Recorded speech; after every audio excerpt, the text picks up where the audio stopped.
I never thought I would write these words. My wife and daughter, infected by the same man, destroying not one, but two families. The reality hit me like a freight train, leaving a trail of disbelief, fury, and heartbreak that I couldn't shake.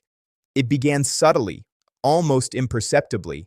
My wife had been acting distant for months, her laughter less frequent, her mood volatile, and her nights suddenly late at work or girls' night out. I tried to trust, to rationalize, to believe that our life together wasn't unraveling. But deep down, something gnawed at me, a persistent unease that told me all was not as it seemed.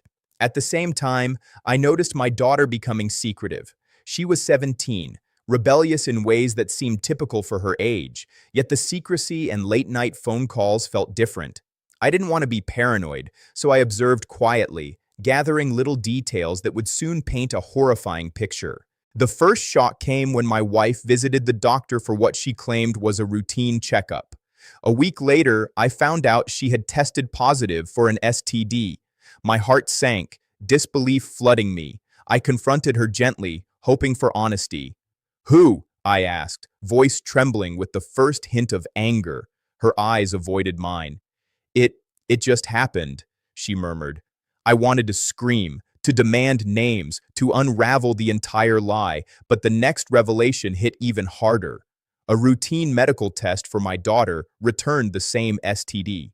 My stomach turned violently, my mind raced, trying to comprehend how two people I loved, the center of my life, could both be infected by the same man.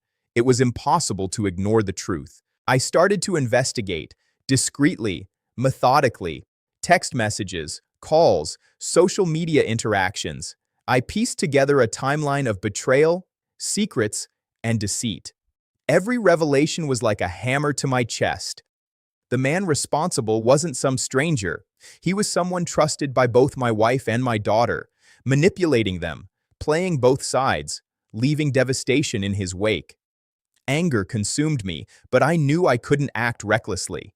Revenge wouldn't be about yelling or confrontation. It would be precise, calculated, and undeniable. First, I confronted my wife privately.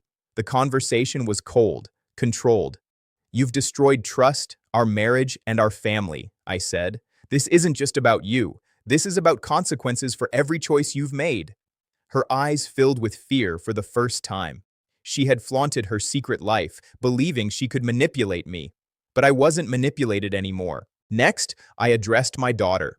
I made it clear, firmly and calmly, that her choices had ramifications far beyond what she imagined. She realized, in a way that was both devastating and necessary, that her actions had consequences that couldn't be ignored.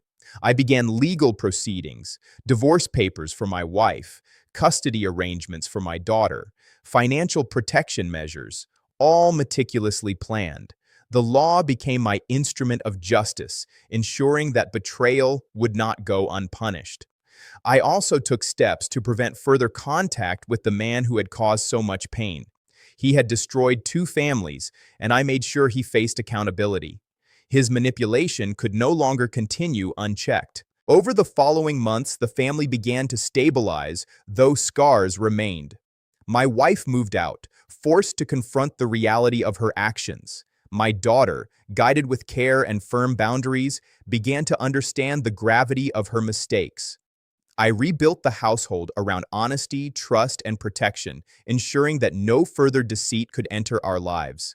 Revenge, I realized, wasn't about public humiliation or violence. It was about control, precision, and restoring balance. It was about making sure that those who had betrayed and been betrayed understood the consequences of their actions in a way that could not be ignored. The damage could not be erased. My family had been shaken to its core, but by acting with strategy and purpose, I ensured that healing and justice were possible. In the end, the man who had destroyed two families faced accountability. My wife faced the legal and personal consequences of her betrayal. My daughter learned a harsh but necessary lesson about choices and responsibility, and I reclaimed my life, my dignity, and the home that remained mine to protect. The chaos caused by betrayal, deceit, and reckless desire was immense. But measured, deliberate revenge ensured that those who had thought themselves untouchable finally understood the weight of their actions. Families may be broken, but when justice is precise, control restored, and accountability ensured, the power shifts back to those who refuse to be victims.